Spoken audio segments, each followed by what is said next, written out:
this paranormal vlog is going to be about how to use a Ouija board. It's not everybody's, like, cup of paranormal. A lot of people are really skeptical about Ouija boards, and with reason. Like, people think, you know, either, like, it seems like either people think that it's really, really powerful and just abnormally dangerous, or they think that it's just like Candyland, like it doesn't really do anything. But I believe that Ouija boards can work if you use them correctly and seriously, and this vlog is going to be about how to use a Ouija board, and different people will tell you different things, but this is just what I've always been taught and what I've always found works the best. My grandmother used to perform seances, and these steps like date back to when she used to do that. And I made a post about it on my blog, but I know that some of you don't follow me on my blog, and some of you don't have Tumblr, some of you just didn't even know that I had a blog.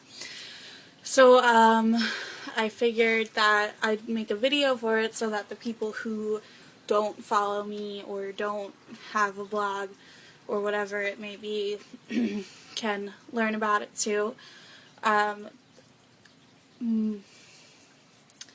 Most of my experiences with the Ouija board, it has worked. Or as far as I could tell, it worked, and, you know, I took all the right steps. And look at my wrist, by the way. I just got my cast off from my wrist surgery, and it's gross. But anyway, sorry, I got distracted.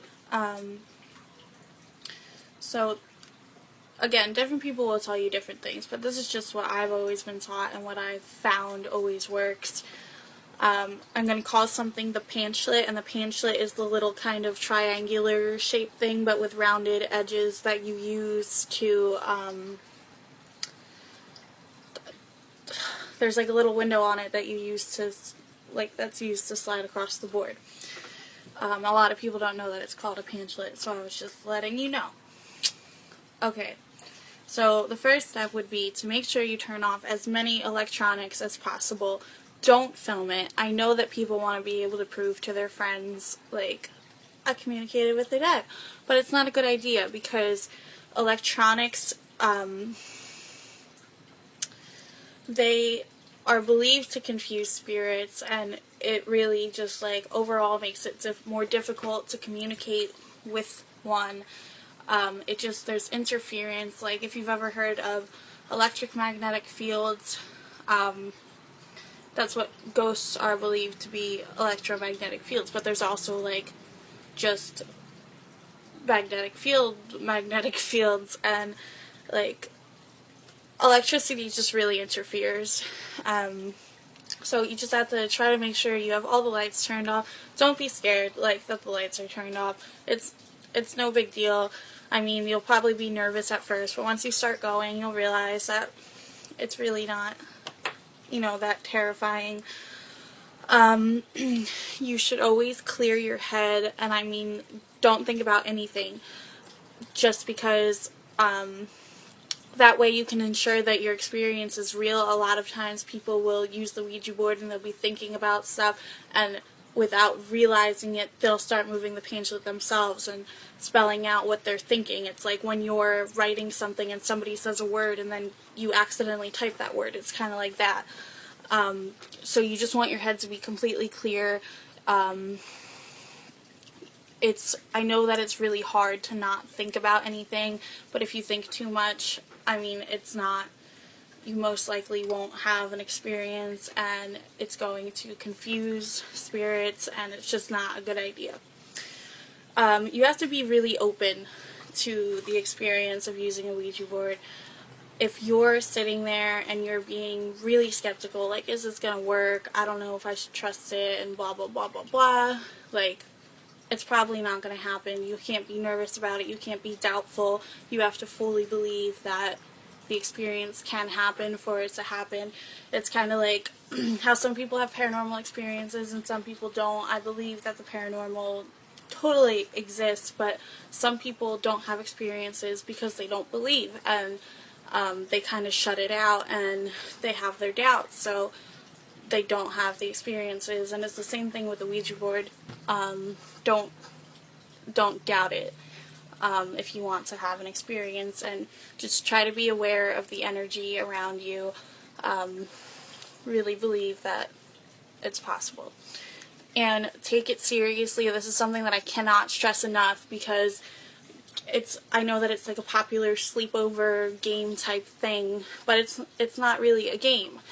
And if you're laughing and giggling and making fun of it and asking stupid questions, chances are either nothing's going to happen or you're going to piss somebody off. So it's really best not to joke around about it. Just take it seriously if you really want to have an experience. And don't do it alone, and not because a demon is going to attack you or try to kill you or anything like that. Don't do it alone, because you're more likely to move it yourself and not realize it. And you're more likely to think about it too much because you don't have other people there as kind of a reassurance. And also don't do it with too many people. 2 is a good number, because with too many people it'll be harder to tell if somebody else is moving it. And whoever is participating should breathe on the window, the little window on the pamphlet. It makes it easier for spirits to pick up your energy and come into contact with you. And, okay, so when you start, you have to place your fingers on the pamphlet very gently, like barely there, like you want to touch it, but you don't want to be pushing down on it, because the energy, the spirits need to be able to move it. You need to be able to tell when it's moving and it's not you. And if it is moving, you should be able to feel, it'll feel like a magnetic pull, like you have absolutely no control over where it's going. You just feel like it's pulling the pamphlet, and, you know, you're not doing it. When also, like, to invite the spirits to come talk to you, try to be as calm as possible about it. I know that it's kind of scary to some people, but just try to calmly say, we welcome any spirits who would like to speak to us at this time to speak to us. We don't mean you any harm. We just want to know if there's somebody here, and if you'd like to talk to us, we're here to listen, or in this case, see. And just say something along the lines of that. And again, like, if it doesn't work the first time, try again. Don't try nonstop. Like, if it doesn't happen on, like, the 3rd time, I would say it's probably not going to. So, also, always be sure to say goodbye. It's strongly believed that if they don't say goodbye, they remain wherever you were using the Ouija board, or if they were already there, their activity becomes more obvious, they become much more active, and there's a lot more hauntedness going on and them doing stuff. So you should always say goodbye, and you don't have to be like, I have to go because my mom's calling me to do the laundry, or anything like that. You can just be like, goodbye, like, out of nowhere, goodbye, and most, more likely than not, they'll say goodbye. If not, they just have more to say, and they eventually will say goodbye. For the most part. Sometimes they don't, and I've had my experiences with that. So when putting the Ouija board back, when you're all done talking, place the Ouija board face down, like with all the letters and everything. Make sure that side is down, and the pamphlet you should place upside down on top of it. Because my family has always been very superstitious about, you know, if you leave the Ouija board out and you put the pamphlet on top of it, just how it normally is, you're welcoming spirits when you're not even there using it. So, yeah, just be careful of that. I mean, I don't know if that's true, but better safe than sorry. And last but not least, don't ask stupid questions. Like, try not to ask any questions about your personal life. The most personal thing that I would advise asking is, like, do you have any warnings to give me? Not like, does Bobby have a crush on me? Just be like, because sometimes they come into contact with you because they do have warnings for you. So that's all I could really advise asking them. Otherwise, they'll tell you what they need to tell you. Okay, thanks for watching. Bye.